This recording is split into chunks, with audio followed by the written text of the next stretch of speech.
C'est qu'il suit de près. Tout ce que nous faisons, il suit ça de près.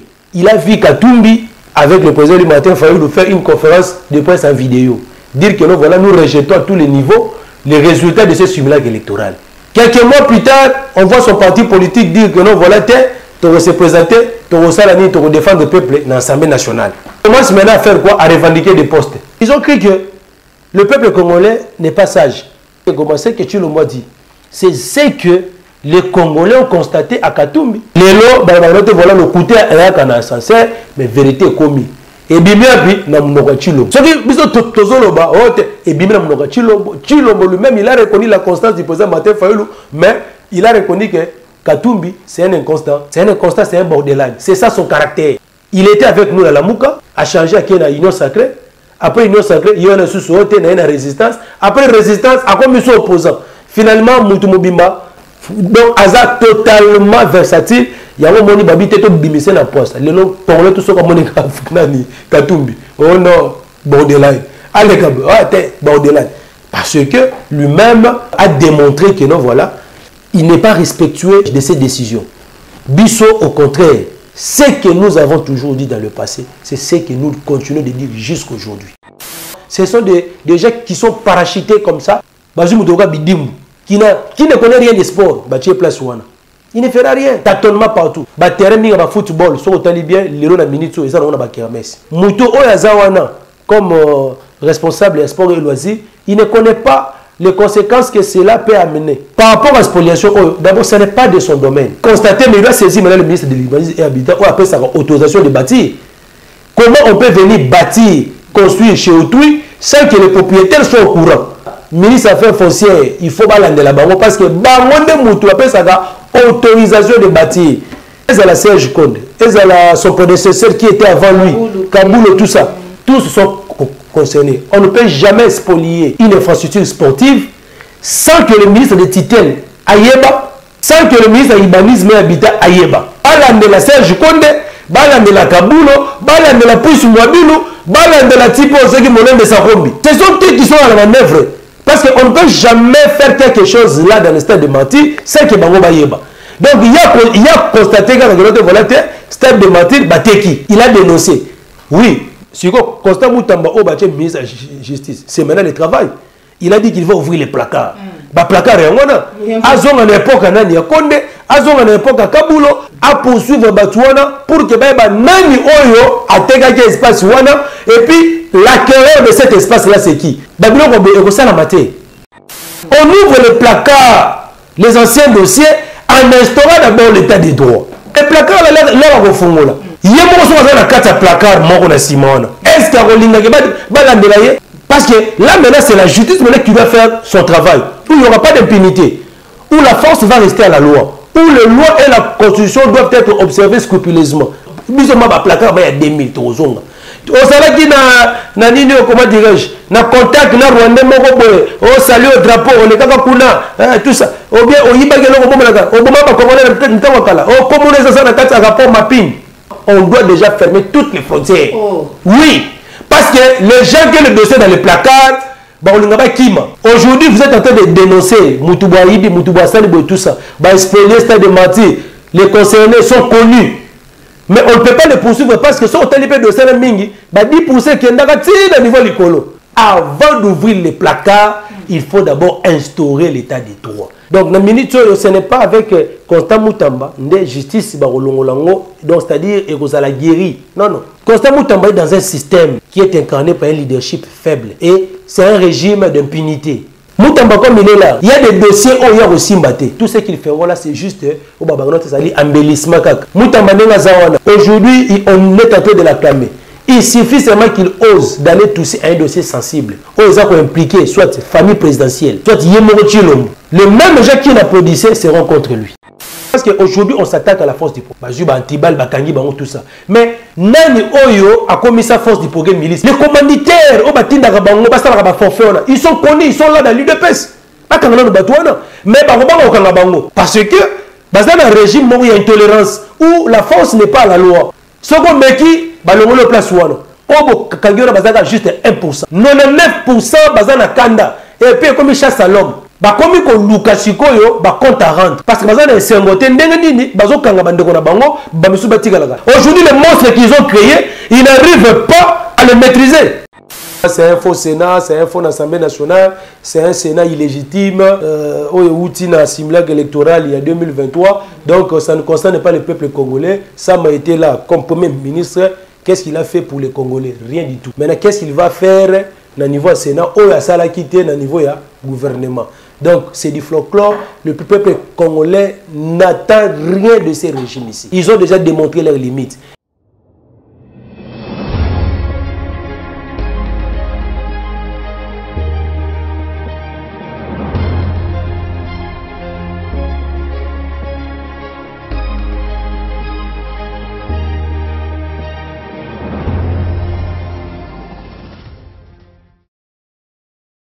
La personne qui soigne son beau, va découvrir l'émission Vérité de tous côtés, va découvrir plus clair télévision, la chambre de vérité. Vous allez belé, vous avez le bateau à vous en pour moi les lots, n'a numéro SIK émission Vérité de tous côtés, émission est sur la Kabongo, on est Matali Mboka, on a vu sur République démocratique du Congo, et le mot Naman Mboka Mike Issem, vous avez Bongo 4, on a 4 à SID, vous avez le Cameroun, Naman Mboka Martin Fayou Madidi, Tobenga Kaye, fils politique, il y a Mboka Martin Fayou, et on a yé, il est tout sur la main, on a Matali Mboka na Busso, actualité, le Lévi Boyebi, Ezali Ebele. Dans cette émission, il y aura à boire et à manger. C'est de ressentir dans l'émission de tous côtés. Sans plus tarder, nous avons un invité Nanga, mon amboka Mike Issem, mon amboka Maman Joël Kombe, ça fait longtemps. Na l'équipe on a plus clair. Dernièrement, on a salé émission mon amboka Jonas.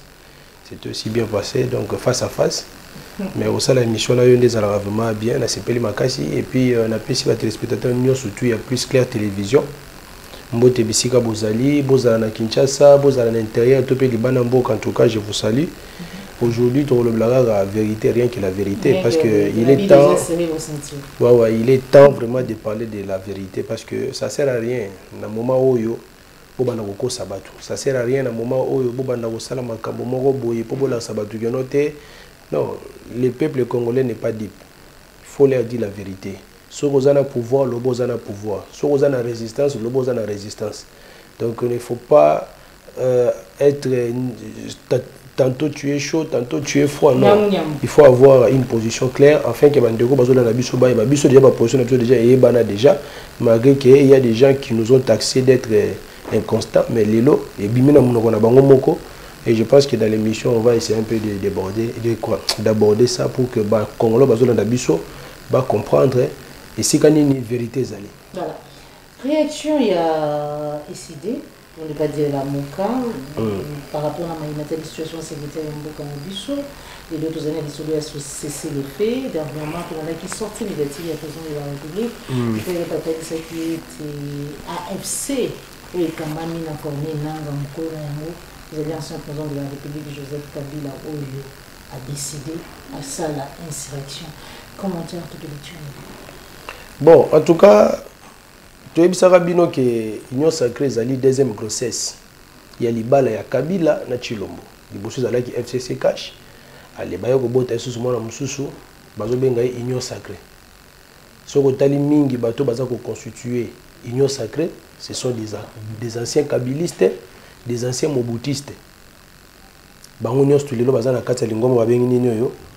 sacrée. Donc pour nous, l'union sacrée, c'est la deuxième grossesse du mariage Kabila et Tshisekedi. Pour nous, Kabila et Tshisekedi sont toujours en couple. Nano ba divorcé. Ils sont toujours en couple. Parce que comme na bango akati, il y a libala na bango, ba ko tsaka bisoté. Lorsqu'ils ont fait le deal en 2018, tozala raté. Makambo ba solola ka pona ko yiba. Victoire au peuple congolais. Pour nous yiba effectivité, tout peut pouvoir au peuple, le président lui Martin Fayulu. Biso to eba quitté. Bato wanaka au monde c'est comme ici le président lui Martin Fayulu a réveillé. Ajemi ça bato connaître voilà ndenge za boye ma pour moto to koleka oh c'est moi qui a remporté ça. Il y a des gens qui ont compris même Tshisekedi à l'époque avec arrogance, il disait que non voilà Martin Fayulu n'a qu'à partir l'Assemblée nationale avec sa proposition de loi tout ça. Mais Lelo Sigo a commis Golobote, voilà, Martin Fayulu, on ne l'a jamais reconnu comme président parce qu'il n'a jamais remporté les élections. Depuis 2018, non, tu reconnais, c'est ça la logique, maman. Ça fait partie de notre constance politique. Et lui-même, dans son interview, il a reconnu son illégitimité. Et ça, il ne pas si c'est que le président Martin Fayulu représente des milliers de Congolais derrière lui. Si déjà le président Martin Fayulu ne te reconnaît pas comme président de la République, c'est ça. Aujourd'hui, il est malade, il souffre de la légitimité. C'est ça la maladie. Oh non, il est malade, il est ceci, non. La maladie, il a besoin de déranger, il a besoin que le président Martin Fayulu puisse lui reconnaître ces statuts-là, il y a président de la République. Alors que, ils ont aussi manayété. Donc pour nous, c'est un président de fait, c'est-à-dire c'est un faux président, il est là pour les gens qui ont boutiqué leurs histoires pour qu'il soit là. Ça ne nous concerne pas. Donc, Makambouya Nanga, Kabila, Chilombo, en tout cas, nous, on n'est pas concernés dans ça. Ce qui nous concerne ici, c'est quoi? C'est la sécurité. Voilà. C'est l'intégrité territoriale en Bokanabiso. Lelo, ils ont menacé. Aujourd'hui, plus de 4 territoires en Bokanabiso, ils sont occupés par les Rwandais, pour ne pas dire les M23. Qu'est-ce que nous pouvons maintenant faire pour que tout bouter ennemi d'ailleurs? Le président lui Martin Fayulu, dans son allocution lors du 64e anniversaire, il y a indépendance en Bokanabiso, il était clair. Il a dit face à la situation, face à la crise actuelle, parce que nous devons maintenant sauver la patrie et puis donner la paix à nos compatriotes de l'Est. Bokanabiso à Est, bazana posa ya maïté, bazana posa couranté. Bana posa relié parce que bazana déjà relié belé. Ba pommes de terre, ba ngombe, ils sont déjà bien. Le plus important pour la bazana, c'est bazana besoin de kimia. Et là où il n'y a pas la paix, il n'y a pas le développement. On ne peut pas aujourd'hui s'en passer dans cette situation-là. On ne peut pas aller parler des élections à Bokanabiso à Est.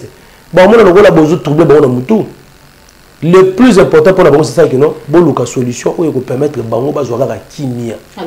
Biso kimia lelo to le que en dehors de tout ce qui s'est passé, vous savez biso simulaire électoral, vous nommez biso président, vous nommez biso député, lelo tozan a faux parlement, tozan a faux gouvernement, tozan a faux président. On n'en disconvient pas. Moi to reculer exacté. Mais to koki kozi ki samboka te parce que batouana bazawana. Non. Il faut tout le gagner, tout sauver Mboka na biso na danger. Danger aux animes. Ezali, balkanisation est commis de plus en plus réelle. Tozolia, tozomé na Kinshasa, ba kermesse par-ci par-là, ba concert, ba distraction, ba stade de Marseille par-ci par-là. Les gens passent à la télévision pour se distraire. Na makambo ezangi tina ba futilité. Il faut sembler d'être de cœur avec nos frères, nos compatriotes de l'Est, alors que na mutema na bango pour na bango à Est on a déjà bazalaka na insécurité makambo na bango itali bisoté. Et pourtant c'est une partie de notre pays. C'est une partie de notre nation.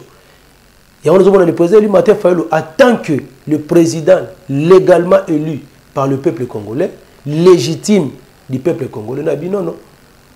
Il faut trouver solution pour nous mettre fin à la crise de sécurité. Crise de sécurité pour nous saler autolobini. Mettons nos égos de côté. Naïbi ko yibaki ba élection, naïbi ke kadima. Vous pensez qu'il y a 1 milliard pour organiser une chose similaire électorale, pas de problème. Na minute ce tobi tout fond la placard, to kanga ba kadima, to kanga ba te belé. Mais to tchono no mupanzi, to privilégier d'abord intérêt supérieur à nini, yamboka na biso. To lobi boy. To sengi na ba père spirituel. C'est-à-dire banganga nzambe. Ba meselabé, to pe ba pasteur. Bango nde mutu ba bate à Kabiso, l'amour du prochain, la foi et consort. Tobite Mboka iso Kedenako, Zika. Le pays est en voie de disparaître. Si on ne fait pas attention, nous n'aurons que les yeux pour pleurer. Cette proposition-là, ça va lobby, non, ça date comment? C'est si proposition là juste après le Conseil national de Biso en mois de mars. C'est parmi des résolutions que nous avons. C'est parmi des résolutions que nous avons prises lors de notre Conseil national. Résolution 6, et puis le président du matin fait un discours, a réitéré les sous-positions pour dire que tout autour d'une table, des discussions franches autour du thème vérité, réconciliation et cohésion nationale. On doit se dire des vérités. Aujourd'hui, la cohésion nationale est brisée à cause il y a tribalisme primaire au Chilombo et Libiso. Ezali problème exacté. Tout ça la proposition de sortie de crise. Maman Joël Kombi, tout ça la proposition de sortie de crise depuis 2019. Mais les lots batumi ba komi ko comprendre que notre voilà le président du matin avait déjà vu le mal de loin. Mais na ndeko na biso baboya ki ko na biso. Bazela kaka conséquence comment pour na bandima. Lorsqu'on disait que non c'est Kagame l'agresseur, Chilombo a le tapis rouge. Alors Kinshasa, il a appelé Kagame son frère. Aujourd'hui Kagame non, lui il est juste maintenant que nous disons que non, le pays est sur la voie de la balkanisation. Si on ne fait pas attention, mais les gens, parce que nous sommes en train de rigoler, on ne rigole pas. Aujourd'hui, il y a des populations, soi-disant, au Bakomiko Zonga, dans la zone occupée par les M23. Population n'a pas où tu vois. Parce que nos compatriotes ont fui les zones occupées par les M23. Parce que tout à niveau de Goma. Goma est comme asphyxié. Biloko Utagana, Luchuru, Masisi, Niragongo et Zouawana. Goma est comme asphyxié. Ceux qui sont au Kangi frontière, Nabisona Rwanda. Goma, bato boza na biloko kolia. Na ministre c'est-à-dire Goma nani Rwanda mutaza ko alimenter biso en vivre. C'est ça le problème. Mais c'est-à-dire pour avancer. Parce que nous wana ezali par rapport à la situation Kagame mutu azali sima ya makambo mais moyoki président de la République ou azali les mieux informés numéro 1 azala kana information vraiment pour les kabiso nyonso o atalisi ete maiwana ezali Kagame te ezali Joseph Kabila mayo oyo lelo moya bengi sabino pembeni pour solola ezali te parce que vous allez ko boya ko reconnaître légitimité na ye beaucoup banzani. Maman Joël peut s'en attendre là parce que mon is qui tobani obani ko relancer et ça la cassure bato bazo nga ba toujours nga to évoluer ya wana na lingi pena s'éterniser on a été longtemps nga bref parce que bato mingi babana qui ko comprendre té ya au moins 18 mois temps d'accord ce que mon depuis mars tilelo les gens mon amutala qui na façon ya ko réagir il y a des gens qui ont dit que non Fayulu comme tout Fayulu a joué 4% a commencé un dialogue pour se retrouver. Oh, ce n'est pas ça. Oh, le président du matin ne fait pas la politique pour l'argent, pour s'enrichir. Non. Il fait la politique par la façon. Les Cambodgiens disent que non, le pays est en danger. Danger de quoi? De la balkanisation. Mettons nos égos de côté. Deux femmes autour d'une table. Fils et les filles. Chilombo, c'est un fils du pays. Peu importe les qualités, le président de la République, mais c'est un fils du pays. Il sera là avec le président du matin, Fayulu et les autres. D'ailleurs, déjà l'interview, lui-même, il a déjà évoqué les parties prenantes. Ceux Babengisi, Babengisi Kabila, Babengisi Nani Katumbi, le président du matin, Bafandi, sous la houlette, il y a un père spirituel. Ça sera quoi? On se dit des vérités, on se réconcilie. Parce que la mise en œuvre de Moutako Sabinoté, il n'y a pas la réconciliation, il n'y a pas la cohésion. Il n'y a pas la solidarité, il n'y a pas l'amour entre nous. Il y a un ennemi qui profiter pour avancer. Et puis, à Tchéli Biso, même na Kati na Biso, bateau bazo distraire Biso. Il y a un le Biboué. Biso total ma camonette. Biso attaque un peuple avec qui, au tozala visionnaire, moko éclairé, le président du matin, fait toujours aigle. Tu le dis que, tu recoutes à autour d'une table sous la houlette de nos pères spirituels, mettre en place des stratégies. Voir comment est-ce que on va mettre fin à l'insécurité à l'Est et puis comment on va contrer le plan de la balkanisation. On a premier volet de la décision de Bisso. Deuxième volet de la décision, on a consulté maintenant, il y a une réforme institutionnelle. Kobongisa Seni, côté la Seni moko consensuel. Seni Bakadima OET, Abanine, tout ça, Zuba copain, copine, Baché, Bango Place Wana, Seni moko monologue avec les gens de l'Union sacrée. Non, pas cette Seni-là. Une Seni représentée par les trois parties prenantes. Opposition, majorité, société civile. À part ça, mettre en place une cour constitutionnelle indépendante et impartiale. Pas avec des gens à caractère tribal, et puis nous doter d'une loi électorale efficace pour garantir la transparence dans ma ponami. L'air est aussi les séances organisées par l'élection démocratique. Nous avons été tous institutions animateurs légitimes. Nous avons les deuxième volet de la discussion. Et dans toutes ces discussions-là, Bisso est décidé avec le président du matin Fayulu, nous n'allons pas être là pour le partage des gâteaux. Si Katumbi, comme il aime toujours les postes et tout ça, et comme on te mettre en place un gouvernement, tout ça, nous on n'ira pas. Nous on est là pour se coaliser, barrer la route contre l'ennemi. Et puis je vous rassure, Maman Nani Joël, je l'ai toujours dit, ceux qui ont moni Badou, Bazako traîner pour mettre en place l'unique solution. Parce que l'unique alternative, c'est ça aujourd'hui. Parce qu'aujourd'hui, Tshisekedi, pendant 6 ans, n'a pas pu réformer l'armée. Tu penses que dans 3 ans, il va faire la réforme de l'armée? Or, nous, dans notre projet, notre manifeste de Kisangani, notre programme, nous avons dit ceci. Nous allons faire la réforme de l'armée dans 5 ans. On aura une armée bien formée, bien équipée, bien restructurée. C'est à partir de là que nous aurons une armée qui sera capable de défendre l'intégrité territoriale. Maintenant, ministre, attends pour augmenter le budget armé. Bon, si vous avez équipement, mais vous formation, comment ils vont utiliser ces équipements-là? Or, dans la réforme, il y a un bon recrutement, il y a une bonne formation. À partir maintenant de cette bonne formation-là, on va maintenant les équiper et puis bien entretenir l'armée. Et nous, on avait dit dans 5 ans, on aura une armée puissante et des services des services de sécurité efficaces. Chose que Tshisekedi n'a pas fait pendant 6 ans. Dans les 3 ans qu'il lui reste, il ne le fera pas. Il y a un pour sauver maintenant. Et le Rwanda a compris cela. Le Rwanda a compris cela. Il a fait quoi? Il a directement utilisé Nanga pour commencer maintenant à faire quoi? À gagner du terrain, afin de faire la rapidité de concrétiser son plan de la balkanisation. On doit maintenant stopper ça. Le président Limatin Fayoulou avait dit ceci. Si le Rwanda pense qu'il nous vaincra, il ne nous vaincra jamais. Il y a un tolobi que Maman Joël, Azako Akize Kabila, Azako Akize Kingana Azabo, Azako Akize Fayoulou Azabo et tout ça. Il n'y a pas de problème.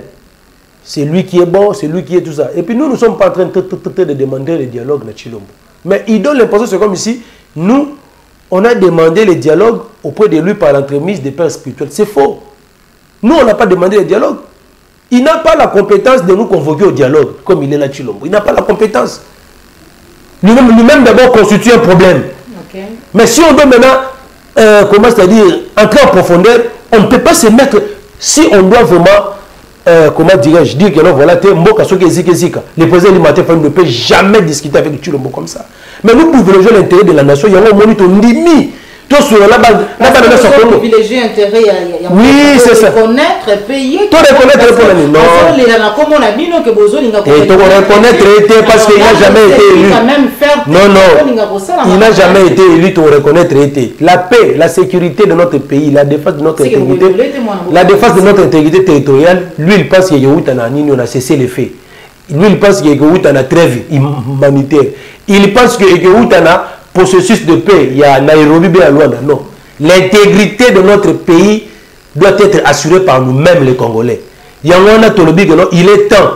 Le peuple aujourd'hui est divisé à cause. Et puis, il a aussi la part de responsabilité, Chilombo. Il a la part de responsabilité. Il nous a mené un tribalisme primaire au Théobagangoté. Il y a un moment voilà, tribalisme, voilà. Les gens aujourd'hui, sur le procès, les gars qui ont une milice, c'est une force du progrès. La plupart des gens qu'on a condamnés, la sur le espace linguistique. C'est-à-dire que non, et comme ils ont une milice à caractère tribal, soit disant que non, c'est pour défendre leur pouvoir. Quel pouvoir? Ça, c'est le pouvoir du peuple qu'ils ont volé et nous allons récupérer ça dans un plus bref délai. D'accord. C'est comme ça, madame. Merci beaucoup. On est avec une bonne réaction par rapport à la situation sécuritaire. Vous comprenez déjà. Et l'autre côté, Félix Tshisekedi a dit que maintenant, il faut reconnaître comme président de la République, légitimité, il décidé il n'a pas été élu. Alors, pour évoluer, on a des questions, sur la vie comique. Voilà.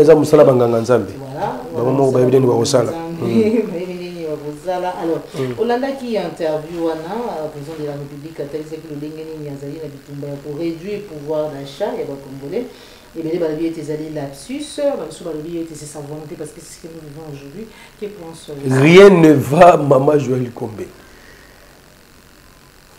Ceux qui Kabila Tikara Congolais, il y a une fois par jour, na Boutou. Mais les lots Congolais, il y a par délestage. Les lots qui balaient, lobby y a Goliath, lobby y a qui balaient Goliath, et c'est comme ça. Nous vivons dans la cité. Ce que même si belé ou tout ça, la réalité, où ils ont la base, bien monté. Nous sommes là aux côtés de ces peuples-là. Matin, midi, soir. Aujourd'hui, je te dis la population, par exemple, de Selemba, ou comme on a un délestage. Ce que je dis, c'est vrai. La population de Selemba, ou Baliaka, par délestage. Parce qu'il y a. Donc, c'est-à-dire la situation est devenue intenable. Pouvoir d'achat à Congolais, combien pour nous réduire les choses? Non, lapsus, il a dit ça. Sauf à mon avis, voilà, il ne s'est pas remis de ses capacités mentales, je ne sais pas comment, physiques. Il devait se taire. Il devait se taire, non, il devait se taire. Aujourd'hui, les gars à la télévision, et puis, dans les services de communication, ça dit, il y a des gens qui bouffent l'argent de l'État, mais qui ne font absolument rien. Qui n'ont pas plus de 300 conseillers. Où étaient tous ces conseillers-là, au Batam, tout ça, partout, tout le monde a mis la présidence, na ba boîte, na ba nino, na ba nganda, na ba taba, qui est na capelle, c'est-à-dire, désacralisant même la présence de la République. Ces conseillers-là, ils ne font absolument rien. Ce n'est pas un lapsus. C'est ça ce qu'il a dit. D'abord, le pouvoir d'achat, c'est combien pour les réduire encore? Le peuple est là, le peuple congolais n'est pas dupe. Aujourd'hui, l'unique espoir pour le peuple congolais, c'est le président Martin Fayulu. Tout le monde le dit, partout. Même les gens qui critiquaient le président Martin Fayulu hier, aujourd'hui, commencent à se reconvertir. Ah, oui, parce qu'ils ont reconnu ça. Chilombo lui-même, sachant que non, voilà, ah, et là, je dois remettre ça à son propriétaire, qui est le président Martin Fayulu. Maman Kombi, Nazoé Bissaba, Congolais, si on a bandit qu'on énuméré bino na ba secteur nyos ndenge Congolais za go vivre to aussi li saté to ko banda lelo ti lobby kuna atati 2028 na aussi ça olobate parce que rien ne va, tous les secteurs de la vie sociale est comme rouge. Nazoé exemple par exemple il y a enseignement, nazoé enseignement secteur ka moko wana nazoé biso gratuité enseignement et ko boma qualité enseignement na biso. Bon, enfin, le système LMD. Dans le système LMD, on doit se le dire, maman. Système LMD, Moutou a licencié dans LMD. Lélo, est-ce que Aza a mesure de défendre le diplôme même dans Moussala? Non. Bon, ça m'a voilà, une innovation. Mais et pourtant, innovation, on a besoin de préparer qui a monté. Vous aimez la gratuité de l'enseignement? Oui, mais il fallait d'abord préparer, il fallait d'abord commencer à construire des écoles. Il fallait d'abord commencer à former les enseignants. Et il fallait aussi voir aussi la situation salariale. Il y a des enseignants. Enseignants, nous avons combien? Boélé dans la salle, plus de 100 élèves. Lui-même d'abord, il n'est pas bien rémunéré.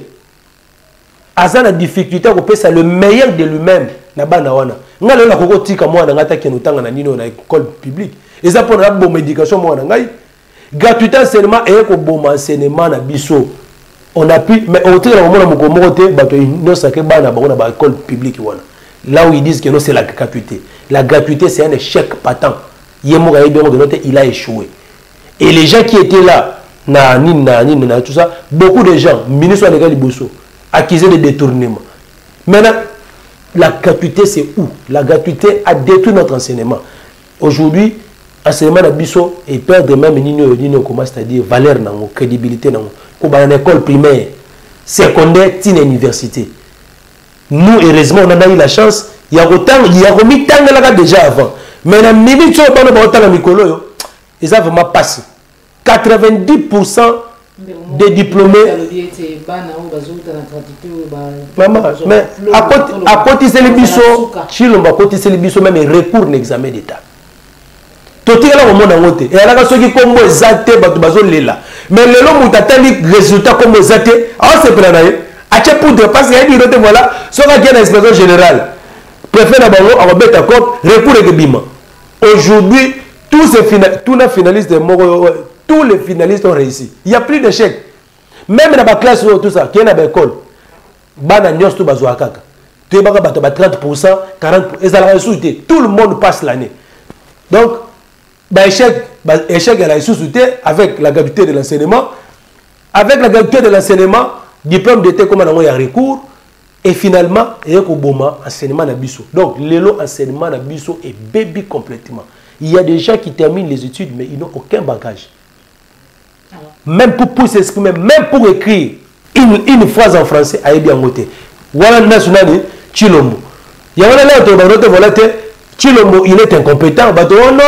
Non, c'est outrage et tout ça. Mais quelqu'un qui est incompétent, vous voulez qu'il vous amène quoi comme enseignement de qualité dans Mboka. C'est pourquoi il est maintenant venu transmettre son incompétence na bana na biso ko bana na primaire tina niveau ya université. Il y a l'air est grave. C'est le moment de pouvoir stopper cette avancée là, sinon population la biso la majorité to comme biso tout ba abruti et c'est fini. Voilà. C'est fini. Médiatique à président de la République à Soukakika na Maimatali situation sécuritaire tout peut collaborer pour réduire le pouvoir d'achat il y a ba congolais mais aussi ba propos na ezala qui on peut makasi mingi en tant que papa il y a Mboka contre Moko il y a l'opposition les lots en combo ya Moïse Katumbi on n'a pas senti décider réagir ou fustiger parce que quand même c'est un allié na bino non Moïse n'est pas notre allié Moïse n'est pas notre allié du président de la République à un certain moment à un moment lorsque moi Martin Fayulu a tenu qui va probablement tout le monde a capé des acteurs politiques mais apparemment on n'a pas senti vraiment. Il y a Bino. Non. En fait, nous, on n'est pas dans l'opposition. C'est Katumbi qui est dans l'opposition. Il a reconnu lui-même que Tshisekedi était vainqueur du simulacre électoral où il est gaki. Tshisekedi suit de près. Tout ce que nous faisons, il suit ça de près. Il a vu Katumbi, avec le président du matin, Fayulu, faire une conférence de presse en vidéo. Dire que nous, voilà, nous rejetons à tous les niveaux les résultats de ce simulacre électoral. Quelques mois plus tard, on voit son parti politique dire que non, voilà, tu vas se présenter, tu vas défendre le peuple dans l'Assemblée nationale. Il commence maintenant à faire quoi? À revendiquer des postes. Postes à rapporteur. Il y a 12 ans, on a bien sûr les gars qui sont au Sénat. C'est ça le mot parce que pour eux, ils ont cru que le peuple congolais n'est pas sage. C'est que Tshilombo dit. C'est ce que les Congolais ont constaté à Katumbi. Mais qu'est-ce que maintenant Katumbi a fait? Il a commencé maintenant à vilipender le président Martin Fayulu. Dire que non, il avait perçu 5 millions, tantôt 10 millions, tantôt 15 millions. Et voilà, le coup et ça là que même yo là dans ça débat. Il y a même des gens qui sont passés sur votre plateau. Que nous avons demandé des preuves. Preuves exactes, qui va reçu pas dans le à qui m'a donc moutena avec ça le spectacle tout ça voilà comment Fayulu avait perçu l'argent. Il est parti pour de bon pour dire que non voilà il y avait un complot qui était monté contre la personne du président Martin Fayulu parce que voilà c'est quelqu'un qui est intègre. Il faut toucher à son intégrité pour qu'il puisse perdre sa crédibilité vis-à-vis du peuple. Enfin que tous les un borderline le la Katumbi to tchaza liboso na ye et puis to ko sa peuple de babano to zoba bango à partir de zoba bango à le Katumbi à la place. C'était comme ça. Lelo babano te voilà le côté à kana sincère mais vérité commis et bimia puis na mnoka Tshilombo. Ce qui biso tozoloba et bimia na mnoka Tshilombo lui-même il a reconnu la constance du président Martin Fayulu mais il a reconnu que Katumbi, c'est un inconstant. C'est un inconstant, c'est un borderline. C'est ça son caractère. Il était avec nous à la Mouka, a changé à l'Union sacrée. Après l'Union sacrée, il y a une résistance. Après résistance, à quoi nous sommes opposants. Finalement, Moutoumou Bimba, donc, Aza totalement versatile. Il y a un moment où il y a bimisé dans la poste. Le nom, pour tout ce qu'on a dit, Katumbi. Oh non, borderline. Allez, borderline. Parce que lui-même, a démontré que non, voilà, il n'est pas respectueux, comment dirais-je, de ses décisions. Bisso, au contraire, ce que nous avons toujours dit dans le passé, c'est ce que nous continuons de dire jusqu'à aujourd'hui. Quand nous étions en train de parler de la vérité des urnes, c'est plus tard que nous avons reconnu que non, voilà, Tshilombo était un monstre qu'ils avaient fabriqué. Était quelqu'un qu'ils avaient fabriqué alors que ce n'était pas lui qui avait rapporté les élections. Et aujourd'hui encore, on revient encore, Katumbi lui-même a été maintenant exposé par Tshilombo. Non, voilà, il est versatile, c'est un borderline. Donc, Tshilombo a dit que c'est que les Congolais connaissent des Katumbi. Si on dit que Bisso la Mouka est sidé, tous les Katumbi vont défendre, tout défendre. Banda qui va démarche, il y a des gens qui peuvent apporter l'opposition. Parce que pour la Bango, il y a des sortes de cas qui, simulacre électoral, il y a eu un vainqueur et un vaincu. Et pour eux, le vainqueur c'est Tshilombo. Et puis le vaincu, et ça, bango, il y a un habité, Tozoa, Tobongisa pour que Tobimisa Moutouma comme porte-parole de l'opposition. Baïna Bajena Bango na Caméléon, pour la recommandation Mukanda, pour avoir quoi ça biso tobi non papa biso toza na opposition toza na résistance si vous vous se reconnaître dans l'opposition c'est que vous reconnaître indirectement Chilombo comme étant le vainqueur du jeu simulacre électoral ou le cas qui en décembre. Mais comment expliquer les lots aux hommes n'a pas porte-parole à la télévision tout haut nous sommes dans les institutions parce que le peuple nous avait. Comment le peuple peut voter les députés nationaux et vous dites que vos députés là sont légitimes, mais comment dirais-je, vous refusez la légitimité de celui qu'on a élu comme soi-disant président de la République. C'est une contradiction. On était en train de le dire ici que non, il suffit seulement d'entrer. On a 2018, elle a dit bon côté. 2018, le président du Martin Fayulu n'avait pas rejeté les résultats des élections. Non, non. Parce que c'est lui qui l'avait remporté. C'est pourquoi il a prêté serment comme le président élu avec 62,11%. Nous avons les preuves, nous avons les procès-verbaux qui attestent. Ceux qui pressionnent tout le monde qui est en Venezuela, ceux qui battent en 2018, nous avons habité na problème ma preuve. En tout cas, ma preuve est que non, c'est Fayulu qui a remporté les élections. Ceux qui n'ont pas la pression occidentale, en Venezuela, en 2023. Tshisekedi, comme il est là, il a été proclamé président de la République sans aucun procès verbal. Procès verbal, exact. Ouais.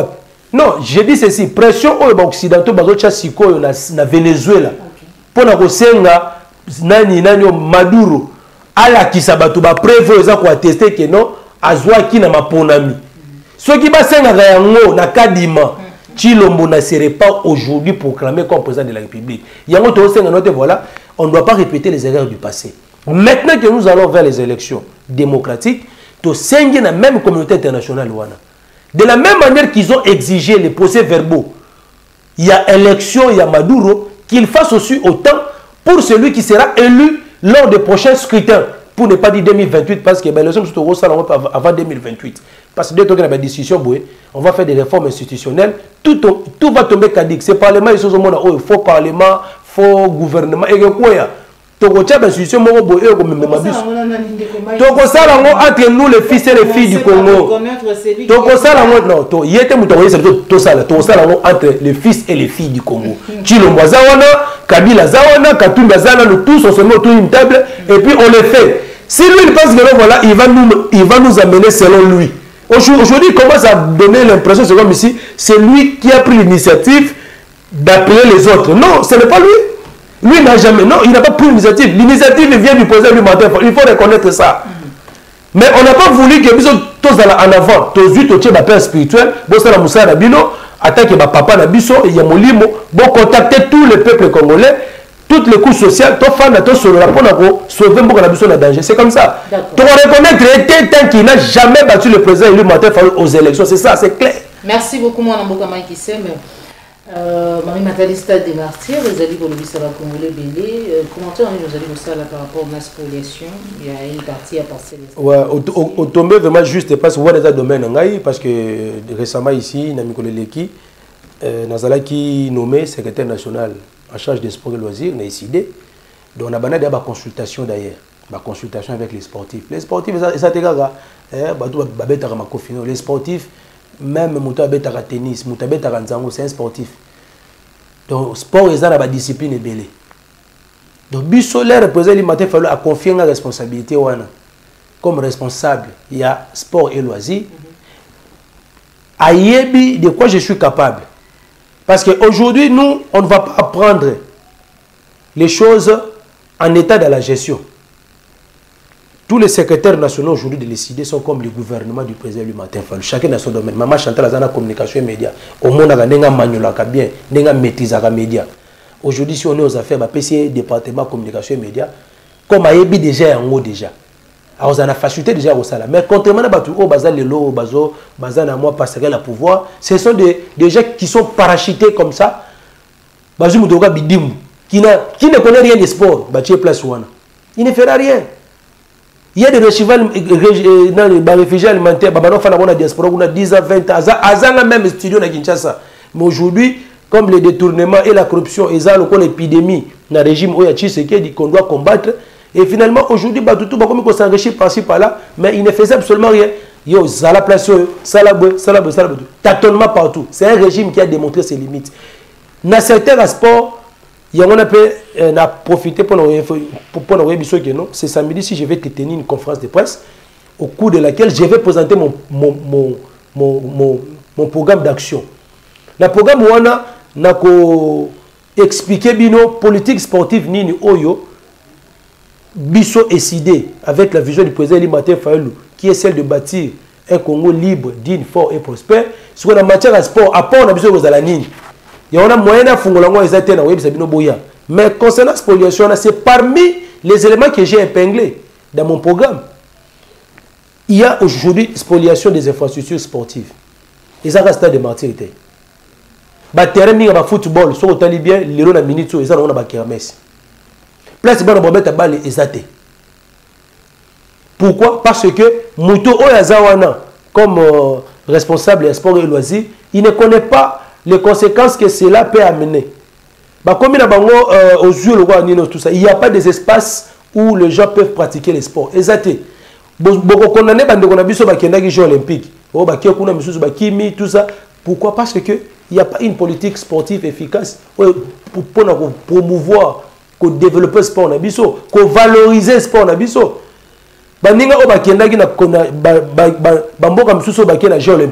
Ils ont l'état de préparation. Il y a une politique sportive. Aujourd'hui, nos clubs ne sont pas subventionnés par l'État. La loi sportive, on a adopté depuis 2011 jusqu'à aujourd'hui, on va promulguer. Jusqu'à aujourd'hui, cette loi va utiliser la loi les a appliquées. Or, ceux qui vont appliquer la loi, ça peut quand même apporter une solution dans le sport. Il y a des gens comment dirais-je, en 2008, si je me rappelle bien, on avait tenu les états généraux des sports, où il y avait des résolutions qu'on avait prises.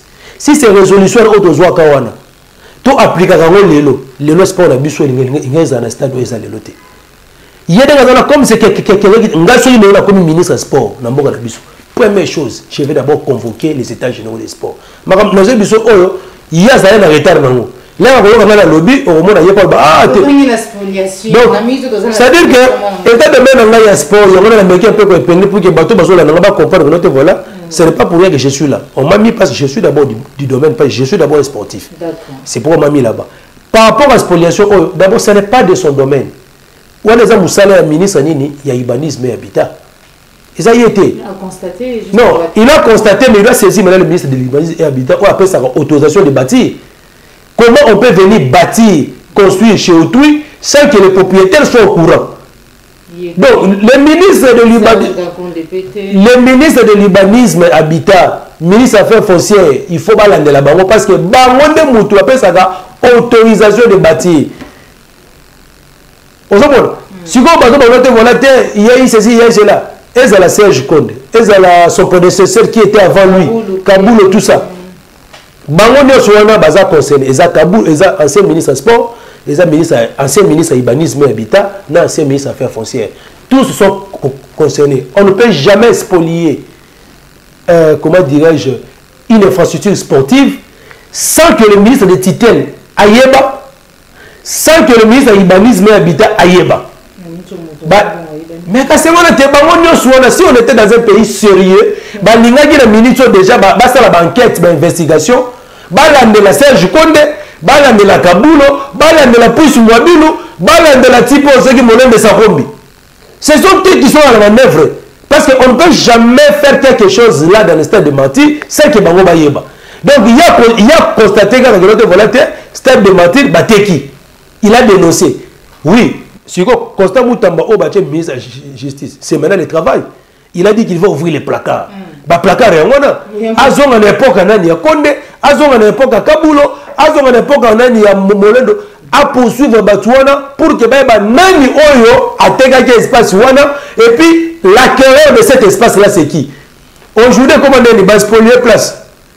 L'État va spolier place, mais quand l'État paye un moutou, à son méga place Wana.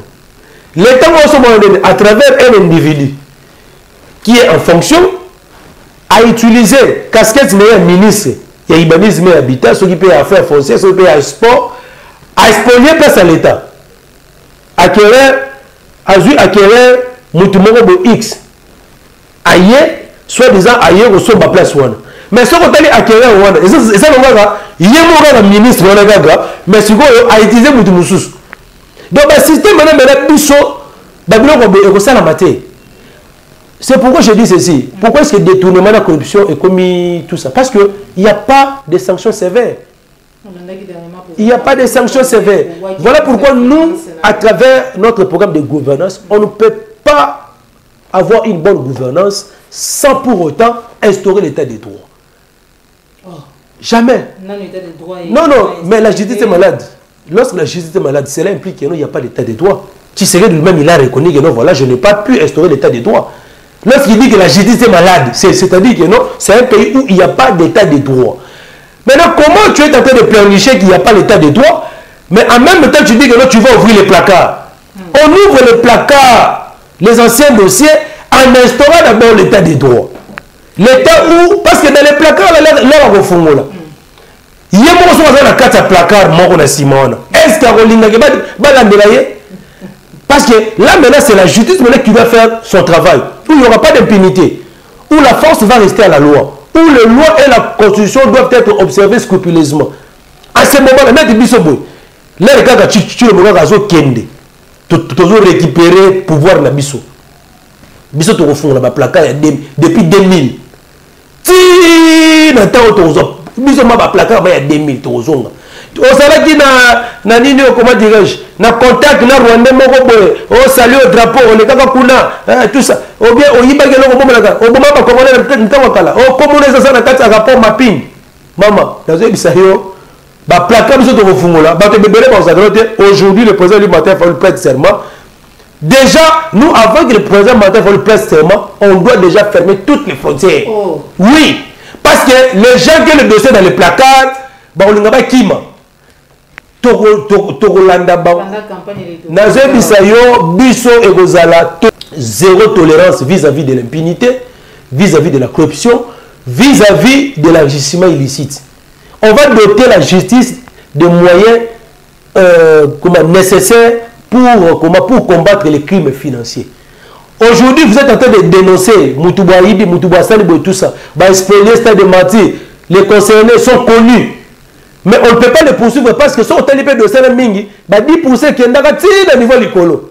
Si on y a un monde il peut aussi dénoncer.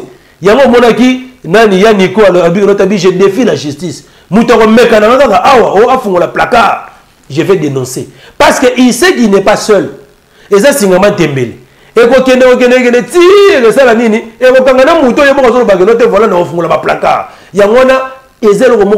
y a très attention, et ça lui-même veut se tirer une balle dans le pied. Avant d'ouvrir les placards, il faut d'abord instaurer l'état des droits. Sinon, la même justice là va s'en charger contre vous. Donc, c'est-à-dire, je n'ai pas compris. L'interview de Tchilo Mosso au Talibien, apparemment, il était sous l'effet d'anesthésie, tout ça, parce qu'il a dit des choses lui-même, oh non, réduction, Yanini, tout ça. Donc, il a tâtonné partout. Il y a un moment qui même qui non selon Batumsous que non voilà. Donc nous on va commencer à le dire.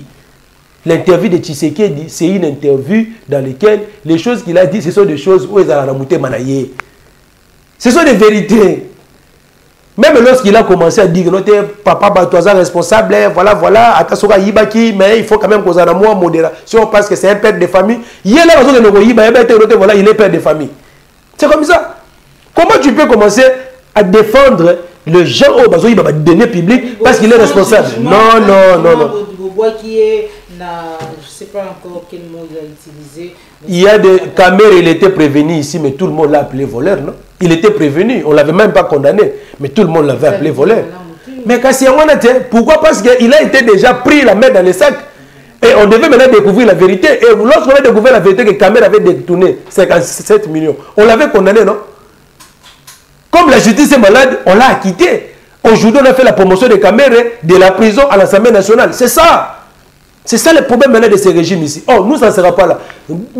À toi, on a décidé. On a un dossier mon placard. Ok, maman Joël. Donc, spoliation, il y a stade de martyr, il faut tous les anciens ministres sectoriels, urbanisme, habitat, aujourd'hui, comment dirais-je, sport, aujourd'hui, affaires foncières, ils doivent être, même l'administrateur du stade de martyr, ils doivent être poursuivis. Dans un pays sérieux où il y a l'état des droits, malheureusement, dossier où il y a stade de martyr,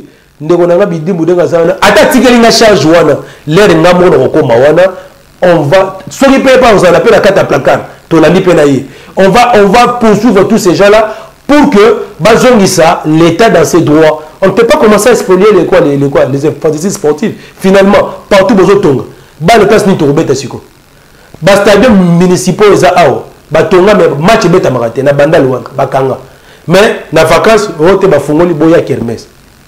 Mais pour reconstruire ça et banda ko fonctionner, d'obité to reconstruire rote parce que pour la biso football na banda est une importance c'était à la place à Bikala, place ba melaka bataba tout ça à la place ambiance. Donc pour les gens qui sont là, comme nous sommes face à un régime de justice. Pour la banda les commandes on est place au la ambiance. Donc banda les ont mérité aux terrain basket était, ils ont mérité aux terrain ni football était. C'est vraiment grave. Il y a nous on va faire de notre mieux toutes les infrastructures sportives. On va spolier. Ata besoin ata 1 mètre carré nango. Aujourd'hui on a l'effectivité du pouvoir, on va les récupérer parce qu'on doit aménager des sites pour le sport. Merci beaucoup. L'ancien ministre du Tourisme Modéon Timba a quitté la prison de Makala dans l'après-midi à Lobby, mardi 13 août, vous avez signé la résidence Servier, mais aussi procès à Bandeko, il y a qui vont saccager pendant du peuple. Ici, Bandi, basé au nombre il y a 41, on va présumer. Au pays, il y a qui vont s'attaquer à la résidence GLM. Et Salamanca, ils ont été condamnés, la plupart d'entre eux. Vous allez penser que vous allez être sous justice, sous Constant Moutamba, et pour aboutir à quelque chose, une maladie déjà, et comme non, impossible. On traite la maladie en instaurant l'état des droits. Donc, ce n'est pas dans 3 ans que Tshisekedi va instaurer l'état des droits. C'est un processus qui peut prendre même 5 ans. Non, il faut être des réalistes. Tous à la bateau parce qu'il a dit que non, la justice est malade. C'est que la justice était malade. Maintenant, pendant 5 ans, qu'est-ce qu'il a pu faire pour que la justice soit à la traiter? Donc, ce n'est pas avec Constant Moutamba, la justice, donc c'est-à-dire que la guéri. Non. Constant Moutamba est dans un système qui est incarné par un leadership faible. Et c'est un régime d'impunité. C'est un régime où tout est permis. Donc, ce n'est pas Moutamba qui incarne la vision. C'est Tshisekedi. Moutamba, comme il est là, il est en train de faire le folklore. Il y a des choses à Rosimbaté. Il y a des dossiers à Rosimbaté. Nous avons déposé des plaintes, maman nani, tout ça. Tu as déposé la plainte, biso et sidé. Parce que à quelqu'un qui a la marche pour défendre à Est, elle a la marche pour la paix, pour dénoncer l'agression par le Rwanda. À son retour, il a été lâchement abattu par cette milice-là de la force du progrès. Nous avons déposé une plainte. Nos avocats sont là. Kalaming était à la campagne, na Gamalik. Nos militants ont été attaqués par la même milice au niveau Gamalik. Nous avons déposé une plainte sans suite. Toutes les plaintes déposées par les CID, plainte pour la rater. Tout ça, tout ça a enregistré. Ceux qui le mukanda, ceux qui mutamba, voilà, ordre à la placard. Qu'il commence d'abord avec les plaintes que les CID a déposées contre ce régime.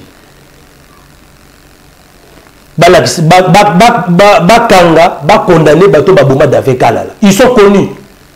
Bakanga condamné bato oyo ba agressa banani ba militant na biso o ba tortira bango. Bakanga bato oyo comment c'est-à-dire ils arrêtent arbitrairement nos membres, nos militants tout simplement parce qu'ils manifestent pour défendre les intérêts du peuple congolais. Donc c'est pourquoi je dis ceci que non, tant qu'ils n'auront pas à faire ça, Tout ce qu'ils feront là, c'est juste au Babagno, c'est-à-dire embellissement. Baza ko embellir ndako mena kati, ils en ont donc inachevé. Donc les Kambozawa, autant que le Bali Kambani ya Modéron Timba. To message nango. Ayo komi so yibi 3 millions, betata moins 2 jours na nino na makala, aux liberté provisoire. C'est fini. Et on oublie parfaitement les dossiers. Pourquoi? Parce que nous sommes face à un régime d'impunité. Et Moutamba se retrouve dans ces régimes-là. L'Union sacrée, c'est une machine de fabrication. C'est-à-dire, si vous avez qui compétent, au côté de l'Union sacrée, comme incompétent. Moutamba Zawana, aujourd'hui, on est en train de l'acclamer. Il suffit seulement qu'il ose d'aller toucher à un dossier sensible.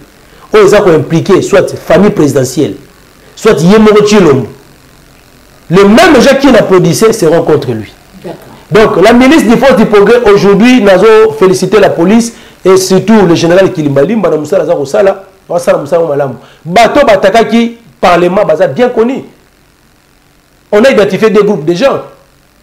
Il y a eu un groupe qui était conduit par Jekobea et il y a un autre groupe qui était sous la direction de Kabouya. Alors pourquoi pas l'interpellation à Jekobea? Il fallait que Luka Jekobea na Kabouya pour interpeller Bango. C'est ça le problème. Mais là, Bozo qui m'a les auteurs de ces de ces infractions-là. Donc, c'est-à-dire que Batou Bakoti dans le Parlement, aux alliés, sites moraux inviolables, saccagé, BBC. Et j'ai vu la police en train d'encadrer les gens qui ont détruit les histoires. J'ai vu, moi je l'ai aperçu. Les vidéos sont là. Vous avez bien fait comme vous avez cassé. Et aujourd'hui, vous arrêtez ces gens-là, alors que les commanditaires sont connus. Parce qu'aujourd'hui, on s'attaque à la force du progrès. Tout ça. Mais Nani Oyo a commis sa force du progrès milice. Parce que la force du progrès n'était pas une milice. Nani a commis sa milice tribale. Les auteurs sont connus. Les commanditaires, ils sont connus, ils sont là dans l'UDPS. Mais parce que dans un régime où il y a une tolérance, où la force n'est pas à la loi. Aujourd'hui, le général Kilimbalimba, il est menacé par les talibans. Mais il a le soutien, tellement qu'il a le soutien du peuple. Ceux qui ont lieu de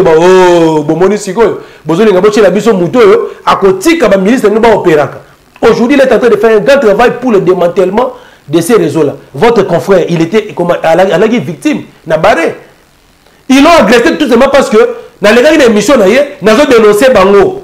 Dès l'équipe de l'émission, nous avons dénoncé Force du Progrès. Maman, ça attention. Nous avons au sein de l'émission, et moi, je vous dis ceci, que vous avez notre soutien et nous demandons à la police de vous sécuriser. De sécuriser les médias, de sécuriser les journalistes. Parce que, or, c'est nous-mêmes les responsables de nos déclarations. Mais pourquoi s'attaquer maintenant à la presse? Comme ils ont fait dans Ndegona Chango. C'est inadmissible. Il y a un général Kilimbalim Bageno. Oh, Kagera Bazaka juste 1%. 99% Bazana Kanda. Et puis, comme il chasse à l'homme. Comme il Lukashiko, il compte à rendre. Parce que Bazana est sengoté. Ndengeni, Bazokanga Bandekona Bango, Bamisu Batigalaga. Yangwala Tobi Boy, nul est au-dessus de la loi. Tous ces badauds-là, tu vois les gens là au Babengazo et Force du Progrès. Force du Progrès. Et ces gens-là maintenant qui opèrent aujourd'hui, ce n'est pas les gens de la Force du Progrès. Ce sont des Koulouna qu'on a recrutés, des badauds qui n'ont rien à voir avec l'idéologie de l'UDPS. Ce sont des responsables de l'UDPS, non? Ils sont là. Donc ils sont forts. Moi, il faut le Kabound à l'époque. Kabound, Kabouya, tous ces gens-là. Aujourd'hui, les monstres qu'ils ont créés, ils n'arrivent pas à les maîtriser.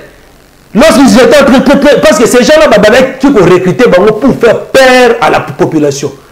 Parce qu'ils ont cru que non, en faisant ça, ils vont nous faire taire, nous la résistance. Mon a dit ceci, vous êtes en train de vous tromper.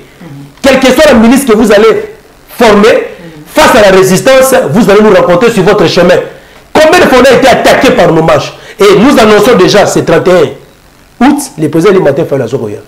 Tu es ici, Gérald Kilimbalimba, il faut à traquer les biso batouana. Site d'abord bien connu. Bazar la 10e rue, bazar la 4 Fiki. Il y a 10e rue, baouta mingi mombele. Il faut les traquer.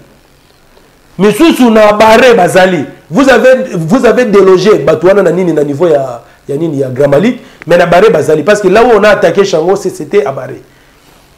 Donc, Baza, on a 10e rue. Sous les bois, ils sont là très nombreux, les talibans. Bata force de progrès, Baza ne Bayaka, ils sèment la terreur. Nzela wana po bima nini mombele na butu soko leki nzela wana. Donc, soko za yo moko, ozo courir ba risque belé. On doit instaurer la sécurité là-bas. Donc, Blaise Kilimalimba, mon général, tu as notre soutien. Continue à faire ce travail-là et nous, on ne va pas cesser de dénoncer ça. D'accord. Merci. Merci beaucoup. Nous sommes arrivés à la fin de notre émission. Un petit mot, on a dit élection à l'an du Sénat. C'est un non-événement. C'est un non-événement, c'est un faux Sénat, c'est un faux Assemblée nationale, c'est un Sénat illégitime. Outil na simulacre électoral il y a 2023, donc ça ne concerne pas le peuple congolais. Ça m'a été là comme premier ministre. Qu'est-ce qu'il a fait pour les Congolais? Rien du tout.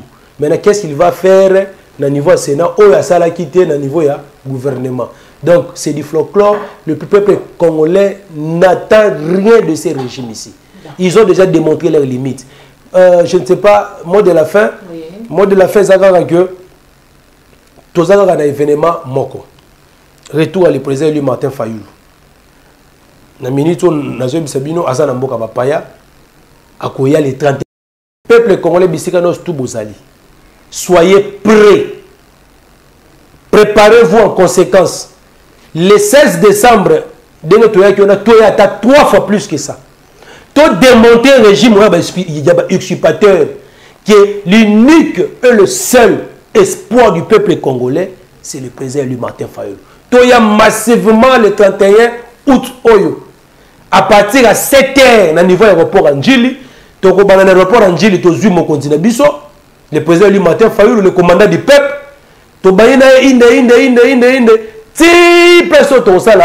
meeting. Après meeting, tout ça est pourquoi mobilisation et ça la magatin le président Martin Fayulu à Yaka et ça la magaté pour des actions ou des activités au président Ali Moutouya pour non, pour des actions, nous on a organisé des actions ici. Ni t'étais bah tout farabiso pour la marche le 20 mai. Tu allais voir, mais les gens étaient là, ils ont résisté. Nous, on programme des actions et on n'a jamais pris acte de nos actions. Depuis que nous avons commencé ici, les régimes ici des usurpateurs, ils disent que non, voilà, Martin Fayulu, il n'est pas populaire. Mais pourquoi est-ce qu'ils ne prennent pas acte de nos manifestations? Si nous disons ceci, que non, voilà, bon, nous ferons une marche demain pour dénoncer l'insécurité dans la ville de Kinshasa, pour dénoncer la vie chère. Sachez-le bien que non, voilà, on va instruire à Daniel Bumba, parce que lui c'est un échantillon. On va l'instruire, partir le moment, voilà, pour prendre acte, il y a marche Wanate. C'est pourquoi vous voyez que non, malgré qu'on ne prend pas acte, les Congolais sont déterminés, ils sont des bimaka.